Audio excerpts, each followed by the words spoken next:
Drivers breaking the law, and it is all caught on camera. Tonight, in this 4 in Your Corner special report, our Matt Grant is showing you what some drivers are doing every day that's putting your kid's life at risk.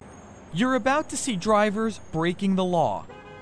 Car after car blowing past buses picking up kids. It's a dangerous problem. We'll meet the bus drivers who are fed up and this dad who's trying to make a difference. I just want something to be done. I mean, it's not rocket science, it's just the safety of our kids. Let me sign off on this that you did this. Every morning, Brandon McHenry walks his 10-year-old daughter Brianna to the bus stop, located on the corner of Monica Lane and Pondella, a busy 4-lane road in North Fort Myers. So do you notice cars going around the bus a lot?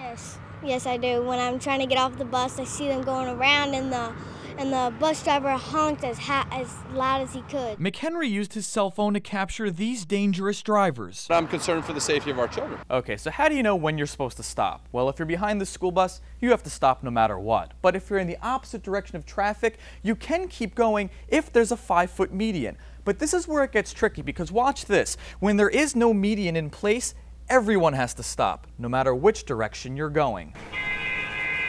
But that's not happening here. We drove around and our cameras captured stop sign lawbreakers in Cape Coral and on this foggy morning along Pondella. Watch as these trucks ignore the bus's stop sign.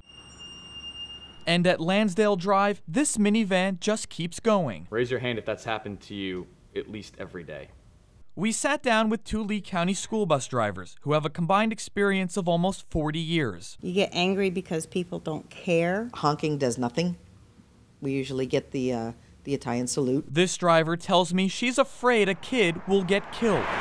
I'm not only worried about it, I know it's a fact. And this father has the same fear, and he's taking his struggle to the street. My dad's like walking in the middle of the road trying to say, "Hey, stop! You see the stupid bus right there?" Surely this must be going on all over Lee County. Since 2009, the Sheriff's Office and Fort Myers Police have issued 136 tickets for going around stop buses, and sheriff deputies also gave out 101 warnings. Each ticket will cost you $264 and 4 points on your license. It's people either totally ignorant of the law, don't fully understand the law, or they're just not paying attention. McHenry has filed 3 reports with the Sheriff's Office. Their substation is right across the street from this bus stop, but he says they've done little to enforce the traffic laws, telling him, Is it really a safety concern? Is it a safety issue? And my rebuttal to her was, ma'am, I have children. So every child is a safety concern. But his concerns are no longer going unnoticed. Because of what he found and is doing, the Sheriff's Office says it will step up patrols. Periodically, we'll let the traffic unit know, as well as, of course, the district office know, and they need to step up enforcement in the area. Is that something that you're committed to doing now? Oh, absolutely. And that's something this little girl wants to see. Because if these flashing lights aren't enough, maybe these will do the trick. What would you like to say to the drivers that are going around the bus? I would tell them, "Can you please stop? I really don't want to get hit by a car." 2 months later, not much has changed. McHenry recently shot this video. You can hear the bus honking as this car keeps going. And watch as this pickup stops only after being honked at twice. Are you afraid that someone's going to get killed? I think, unfortunately, Matt, that's what it's going to take. Brianna's bus stops right across from the sheriff's substation. On this day, I spotted several patrol cars, something McHenry says has been missing since our last story. He thinks they're only out now because we're here. So is it a PR move, or do they have legitimate concern for the children of Lee County? I put that question to Larry King with the Lee County Sheriff's Office. Why does it take one of our stories to get your officers out here? Well, first of all, it's just not true. We have been out here. It just takes time. We can only do this periodically. We can't be here every day. While some drivers are aware of the law, others aren't. At this intersection, I saw not 1, but 2 cars blow past this bus. But I wasn't the only one watching. And these flashing lights are replaced with these. Do you worry that you're putting kids' lives at risk? Hey, I told you, I did not know that you could not do that. I was educated today, but that other guy should have been educated too. So because one person didn't, well, listen, make it right? I did not know. I've been driving for almost 40 years. Intentional or not, it's still against the law. but this driver's getting off with a warning. So you cut him a break? So I cut him a break. Lucky, because each ticket will cost you $264 and 4 points on your license. I mean, I don't know how they could not be aware that you have to stop for a school bus, but I guess that's the case. Yep, there it goes. I showed our video to Lee County School Board Chair Mary Fisher. What did you think watching this? Was this eye-opening to you? It was very eye-opening. Thank you for doing that. I mean, we really need to see that. Caught on camera 2 weeks before school let out, Brandon McHenry used his cell phone to capture car after car blowing past stopped school buses. I haven't seen anything improve, have you? No, it's unfortunate. Since Pondella Road doesn't have a 5-foot median, all lanes of traffic have to stop for buses, like this. But not everyone is stopping. Watch as a Lee County school bus drives right past this one, picking up young kids. That's all I'm concerned about, it's the children's safety. Including the safety of his own daughter, Brianna. The bus driver's honking its horn as loud as it can. Does it make you nervous? Kind of, yeah. Right up until the last day of school, he was still filming cars going past stop buses, including this Lee County Sheriff's deputy, driving past a bus picking up kids. That's just inexcusable. I mean, he needs to be reprimanded over that. How can you expect to be an enforcer of the law if you don't do it yourself? Our photographer showed the video to Larry King with the Lee County Sheriff's Office. Is that acceptable? Well, no, of course not. I mean, we're out there to enforce that. It's 4 o'clock and school is just letting out. Hiding behind trees, armed with a radar gun, I'm clocking speeders. That car there was going 32, 26, 34. For the past few weeks, we've been hearing complaints about cars speeding by, so I'm checking it out. When school lets out here at Bonita Middle, the speed limit on West Terry drops to 20 miles an hour. But as you can see, we clock some cars going 39. That's almost double what the speed limit is.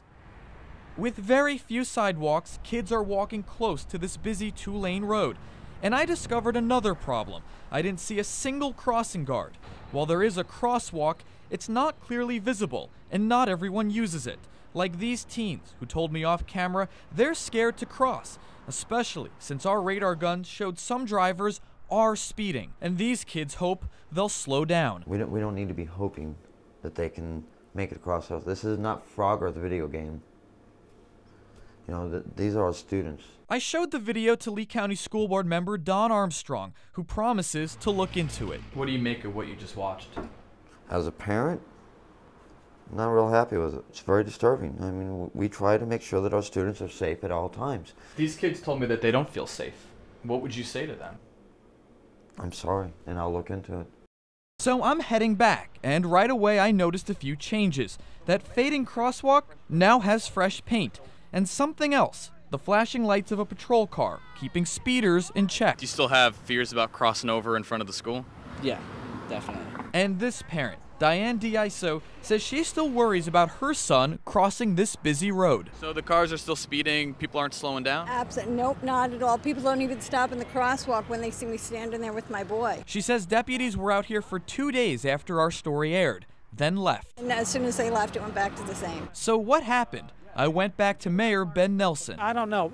People tend to want to go ahead and go back to their old habits. How would you like it if your kid had to walk 2 miles just to catch the bus? A district plan to shorten school bus rides has created some unintended consequences for some Cape Coral parents, and they're now turning to 4 in Your Corner's Matt Grant for some answers. 13-year-old Kendall Atwood is ready to get back to school, but getting there could be a problem. Like, I'm scared. Kendall lives here at the Cape Royal Golf Community. For almost a decade, neighbors tell me buses had no problems coming inside to pick up their kids. But that just changed. A Fox 4 investigation into painfully long bus rides sparked an audit last year, resulting in the district consolidating bus routes. That's what happened at Cape Royal, where the stop has been moved to Pine Island Road. As a parent, does it make you nervous? Absolutely. We're sick about this. I set my odometer at the front gate to see just how far it is. Driving down roads with no sidewalks, past empty fields, I clocked the trip at 2.5 miles. There's plenty of buses in town that can take this route through, but it's unacceptable to make the children walk all the way up to the front. For you, this is a safety issue. Absolutely, and a major concern. The district's website cites a policy which states that a reasonable walking distance to a bus stop should not be more than 1.5 miles.